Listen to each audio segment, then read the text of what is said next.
আৰু এটা মাহ অভিযুক্ত 19 ছেপ্টেম্বৰত আমাৰ মাজৰ পৰা নোহোৱা হৈ গৈছিল ঈশ্বৰ পুত্ৰ আৰু জুবিন গাৰ্গ কায়িকভাৱে নোহোৱা হোৱাৰ আজি এমাহ উকলিল পৰে পৰা সোণাপুৰৰ জুবিন ক্ষেত্ৰত বিভিন্ন শ্ৰদ্ধাঞ্জলি অনুষ্ঠানৰ আয়োজন কৰা হৈছে আজি পৰে পৰা লোকাৰণ্য পৰিৱেশ জুবিন ক্ষেত্ৰত পৰে পৰা ভিৰ কৰিছে হাজাৰ হাজাৰ অনুৰাগীয়ে কেৱল জুবিন ক্ষেত্ৰতে নহয় সোণাপুৰৰ জুবিন ক্ষেত্ৰতে নহয় ৰাজ্যৰ প্ৰতিটো প্ৰান্ততে আজি শ্ৰদ্ধাঞ্জলি অনুষ্ঠানৰ আয়োজন কৰা হৈছে গীতে মাতে নাম প্ৰসংগৰে শ্ৰদ্ধাঞ্জলি জনাইছে প্ৰাণৰ শিল্পীগৰাকীক আৰু আমি সোণাপুৰৰ কথা যদি কওঁ পৰে পৰা বিভিন্ন কাৰ্যসূচীৰ আয়োজন কৰা হৈছে গীতা পাঠ সৰ্বধৰ্ম প্ৰাৰ্থনা বিভিন্ন প্ৰান্তৰ পৰা নামতি দল আহিছে তেওঁলোকে নাম প্ৰসংগ কৰিছে আৰু বহুকেইটা কাৰ্যসূচী আছে আজি 200 বাহিবাদকেও জুবিন গাৰ্গলৈ বিশেষ শ্ৰদ্ধাঞ্জলি জ্ঞাপন কৰিব জুবিনৰ গীতৰ মূৰ্ছনাৰে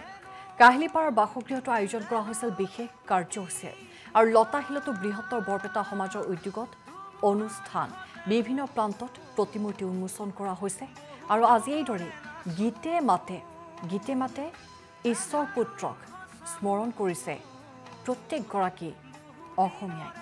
চাওঁতে এমাহ হৈ গ'ল 19 ছেপ্টেম্বৰতেই অসমবাসীয়ে শুনিব নিবিচৰা এটা খবৰ আহি পৰিছিল আমাৰ হাতত আৰু তাৰ পাছতেই যেন সকলোৱে পাহৰি গৈছিল সুখ কি সকলোৱে পাহৰি গৈছিল হাঁহি কি অতি কষ্টৰে এই এটা মাহ প্ৰত্যেকগৰাকী অসমীয়াই পাৰ কৰিছে আমি পোনপটীয়াকৈ আপোনালোকক লৈ যাম সোণাপুৰলৈ য'ত উপস্থিত আছে আমাৰ সতীৰ্থ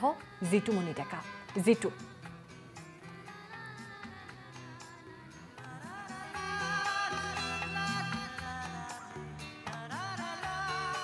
অসমীয়া জাতীয় জীৱনৰ হিয়াৰ আমঠো অসমৰ কণ্ঠ জুবিনদাবিহীন আজি এটা মাহ জুবিনদাৰ যে সমাধিস্থলী এই সমাধিস্থলী ইতিমধ্যে মন্দিৰলৈ ৰূপান্তৰিত হৈছে লাখ লাখ অনুৰাগীসকল আহি পৰিছে এই সমাধিস্থলী কিয়নো আজি এটা মাহ সম্পূৰ্ণ হোৱাৰ লগে লগে প্ৰত্যেকগৰাকী অনুৰাগীসকল আহিছে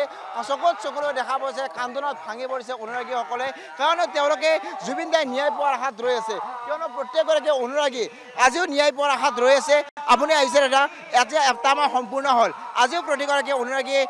ন্যায় পোৱাৰ আশাত ৰৈ আছে কিন্তু এই যে পিখাচকেইটা জাতিদ্ৰোহীকেইটাক তেওঁলোকক আজি গ্ৰেপ্তাৰ কৰি তেওঁলোকক জেললৈ প্ৰেৰণ কৰিছে কিন্তু তেওঁলোকৰ শাস্তি কেনেকুৱা হোৱাটো বিচাৰে তেওঁলোকৰ শাস্তিটো আইনে বিবেচনা কৰিবই যিহেতু এইটো এটা লিগেল প্ৰচিডিঅ'ত গুচি গৈছে গতিকে তেওঁলোকৰ শাস্তিটো এনেকুৱাই হওক যাতে তেওঁলোকে হয় কাৰা জীৱদণ্ড নহয় ফাঁচি তেওঁলোকৰ এই দুটাই অসমৰ যিমান জনসাধাৰণ আছে প্ৰত্যেকেই তীক্ষ্ণ নজৰ ৰাখে তেওঁলোকে যাতে ৰাজনীতিৰ মেৰপাকত যাতে হাৰি যাব নোৱাৰে কিন্তু প্ৰত্যেকটো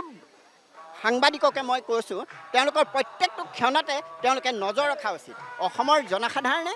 সাংবাদিক সন্থা প্ৰত্যেকেই যাতে নজৰ ৰাখে আৰু তেওঁলোকে কোনো কাৰণতে খাই নাযায় তেওঁলোকে নৰ্থ ইষ্ট ফেষ্টিভেল পাতিছে ছিংগাপুৰত সেইটো আপত্তি বিষয় নহয় পাতিছে কিন্তু তেওঁলোকে অসমৰ সত্তা এটাক নি তেওঁলোকে তীক্ষ্ণ দৃষ্টি ৰখা নাই বিশেষকৈ তেওঁৰ অসুখীয়া অৱস্থাত আছিলে তেওঁক এইটো অৱস্থাত চাব লাগিছিলে তেওঁ যেতিয়া নিছে আৰু তেওঁলোকৰ পৰিয়ালকেইটাই খাই আছিলে সেই মানুহজনৰ পৰাই খাই আছেতো গতিকে তেওঁক নজৰ ৰখাটো তেওঁলোকৰ উচিত আছিলে কিন্তু এক প্ৰকাৰ প্ৰত্যেকগৰাকী অনুৰাগী আজিও ন্যায় পোৱাৰ আশাত ৰৈ আছে এইসকল অনুৰাগী আহিছে নাম প্ৰসংগ অনুষ্ঠিত কৰিব হৈছে আজি এটা মাহ সম্পূৰ্ণ হ'ল এক প্ৰকাৰ ক'ব লাগিলে যে পূৰ্ণ তীৰ্থভূমিত পৰিণত হৈছে জুবিন গাৰ্গৰ এই যে সমাধিস্থলী প্ৰত্যেকগৰাকী অনুৰাগী আহিছে প্ৰত্যেকগৰাকী অনুৰাগী আজিও ন্যায় পোৱাৰ আশাত ৰৈ আছে এয়া আমি পোনপটীয়া দৃশ্য দেখুৱাইছোঁ অসম লাইভৰ দৰ্শকসকলক প্ৰতিগৰাকী অনুৰাগী এয়া আমি দৃশ্য দেখুৱাবলৈ চেষ্টা কৰিছোঁ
হয় নিশ্চিতভাৱে এয়া যে সমাধিস্থলী আৰু সমাধিস্থলী ইতিমধ্যে যি পূৰ্ণ তীৰ্থভূমিত পৰিণত হৈছে লাখ লাখ অনুৰাগীসকল আহিছে প্ৰত্যেকগৰাকী অনুৰাগীৰ চকুত চকুলৈ দেখা পাইছে প্ৰত্যেকগৰাকী অনুৰাগীয়ে আজিও তেওঁলোকে জুবিন দাক ন্যায় পোৱাৰ আশাত ৰখি আছে সামাজিক মাধ্যমত ইতিমধ্যে জাষ্টিছ ফৰ জুবিন গাৰ্গ বুলি প্ৰত্যেকগৰাকী অনুৰাগীয়ে ইতিমধ্যে লিখি গৈছে কিয়নো জুবিন দা অবিহনে কোনো কথা সম্ভৱ নহয় সেইগৰাকী মহান ব্যক্তি সেইগৰাকী ঈশ্বৰ স্বৰূপ ব্যক্তিয়ে আজি আমাৰ মাজত নাই কান্দোনত ভাঙি পৰিছে আজি এটা মাহ প্ৰত্যেকগৰাকী অনুৰাগীয়ে কান্দি আছে কিয়নো জুবিন দাৰ গান শুনি প্ৰত্যেকগৰাকী ব্যক্তিয়ে ডাঙৰ দীঘল হৈছিল সেইগৰাকী মহান ব্যক্তি যিহেতু আজি আমাৰ মাজত নাই সেইবাবে এই যি সমাধিস্থলী জুবিন গাৰ্গৰ যি পূৰ্ণ তীৰ্থভূমি স্থলী এই স্থলীত লাখ লাখ অনুৰাগীসকলে ৰাজ্যৰ ভিন্ন স্থানৰ পৰা আহিছে প্ৰত্যেকগৰাকী অনুৰাগীয়ে এটাই কথা কৈছে যে জুবিন দাক ন্যায় দিব লাগে জুবিন দা অবিহনে কোনো কথা সম্ভৱ নহয় জুবিন দা অবিহনে কোনো এটা অনুষ্ঠান আয়োজন কৰাটো সম্ভৱপৰ নহয় সেইগৰাকী মহান ব্যক্তি দুখীয়া দৰিদ্ৰ প্ৰতিগৰাকী